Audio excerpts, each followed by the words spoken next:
Another food that we need to consider carefully in a gluten-free diet is using nuts and seeds.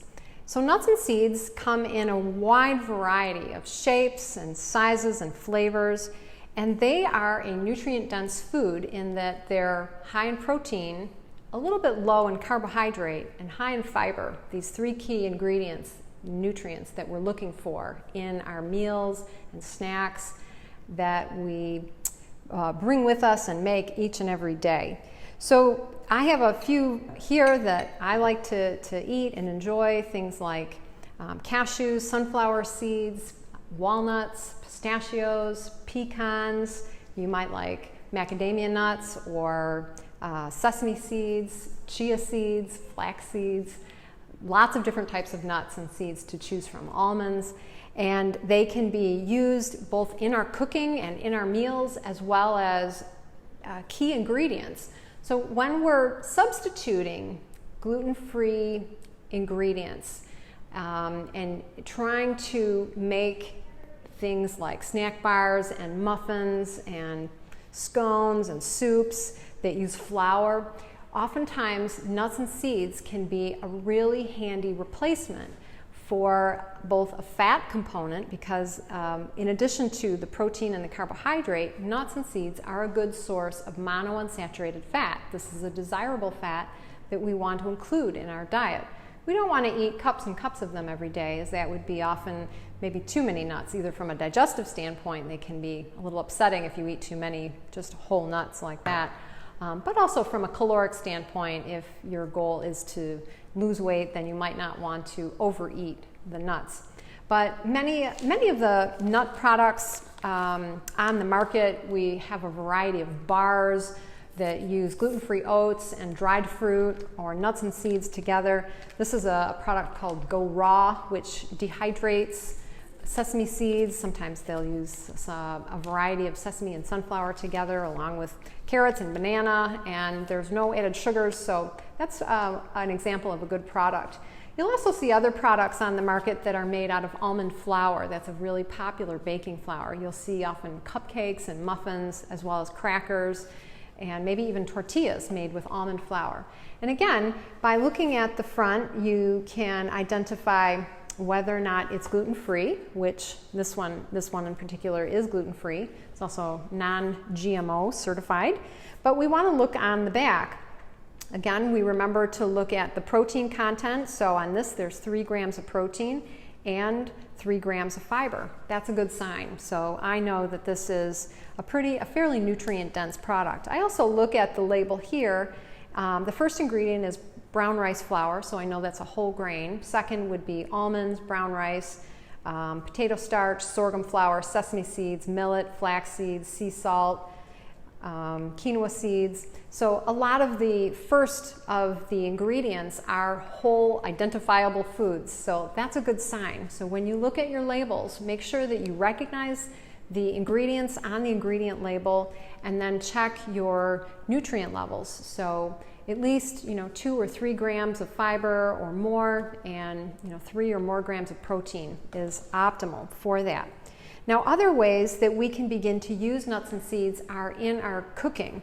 So sometimes we may use them on top of a salad, on top of a cooked grain. So you may have some cooked quinoa, and you could toast some sunflower seeds and add that to the cooked quinoa. It gives kind of a nice crunch.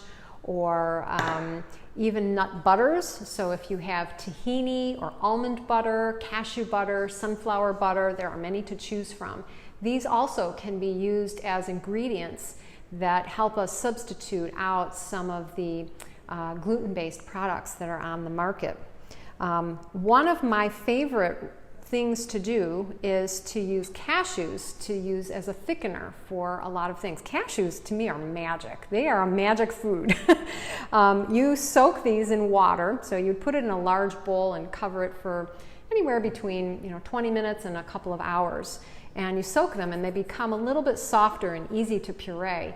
And it whips up into this silky smooth cream sauce. So oftentimes people with gluten sensitivities or gluten allergies also have concurrent sensitivities to dairy products, and they tend to go hand in hand with recipes. Take, for instance, New England clam chowder. So you make a roux with butter and flour, and then you cook the soup in that, and at the end you would add heavy cream. So there's not only gluten but dairy in it. When we use cashews, they are a plant-based protein and fat, a lot of fiber. They are also gluten and dairy free. So by using soaked cashews as an ingredient, I would make a clam chowder, for instance, and reserve some of the cooked soup and puree that at the end with some of the soaked cashews, and I make a silky smooth cream to add to the soup after. So I can do something similar like that. It's called a cashew cream. I can add this cashew cream to the finished soup. I can use it as an ingredient for gravy. So I have a recipe in the handout for a creamy gravy that may be useful if you want to use the cashews for that. So there's lots of ways to use these nuts and seeds, as well as other nuts and seeds, but the cashews tend to have a much creamier texture. To some degree, the macadamia nuts can work very similarly, but macadamias are a little bit more expensive, so some people tend to shy away from those. They're also a lot higher in fat, so we need to be mindful of that. But another use that we can make out of nuts and seeds, especially nuts like pistachios, almonds, walnuts, and pecans, is to use them as breading. So some people may want to, say, have a baked fish fillet, for instance, and you could use a gluten-free bread to make your own breadcrumbs. Just put it in a food processor and grind up the breadcrumbs, and you could use that in place of panko or commercial breadcrumbs. But you can also use ground nuts and seeds. So a chicken breast, a fish fillet, a piece of tofu can easily have a breading where you would mix ground nuts and seeds with a little salt and some other seasonings and use that as a topping for something that you're going to bake. So those are some really great ideas and ways to swap out using the traditional methods of cooking that we're accustomed to. So another great example of ways to thicken up sauces, dressings, and soups is using beans and peas. I like to use either chickpeas or white beans or navy beans for that purpose. So you would use just a small amount, maybe anywhere between 1/4 cup and 1/2 cup. Say if I wanted to make a salad dressing, you could use a little bit of some olive oil and balsamic vinegar with some fresh herbs and garlic, and then add a small amount of some canned beans to the puree, and it will act as a thickener. So that comes in handy if you're going to make a big pot of soups that would normally call for flour as a thickening ingredient. You can use pureed beans, much in the same way we use the pureed cashews. So that might be an alternative for some of you with multiple food sensitivities, or just want some variety. And again, these are whole nutrient-dense foods that we add to the meal, so even better. We're adding a lot of value to our meals. One of the other components in your handout, you're going to find a whole list of some suggested gluten-free meal ideas. So this is a rundown of breakfast, lunch, and dinner ideas for, people would say, what do I eat for breakfast if I'm not eating toast and, or French toast or pancakes or cereals? How do I navigate that from a whole food perspective without, there are plenty of cereals out there that are gluten-free, but are they going to help your health? Most cases, no, they won't. So eating the heavy processed foods that are gluten-free are not really a boost to your health. And instead, we want to focus on the nutrient-dense foods like whole fruits, vegetables. Maybe as a breakfast idea, often I'll share with clients doing, instead of regular toast on bread, we do something called sweet potato toast, where we make thin slices of a sweet potato, and you can either bake it in the oven, and sometimes you can toast it in a toaster slat if it's thin enough.